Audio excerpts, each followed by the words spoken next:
15 years, Eve Ensler has been campaigning to end violence against women.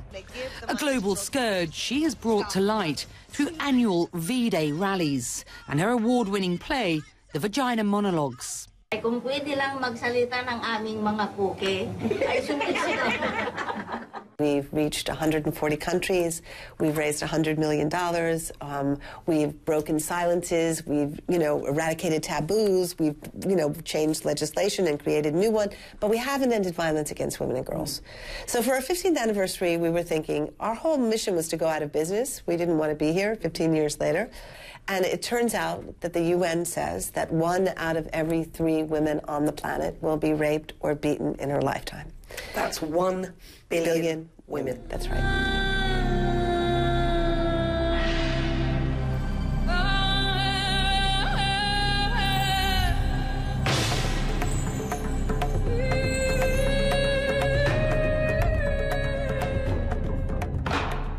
Eve, where do you think things are worst? It's pretty bad everywhere.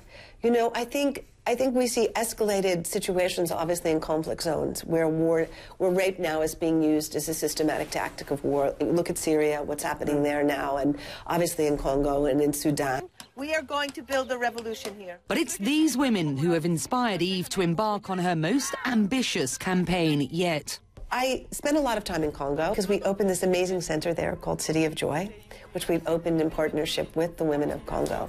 And a good part of the day, when they're not in classes healing or training or learning agriculture or civics or, English, or they dance. They dance. And I really witnessed women who have suffered the worst atrocities in the Congo finding a way to turn that suffering into power, or to turn that pain into power through dance. So we started thinking, what if 1 billion women and all the men who love them danced on the same day?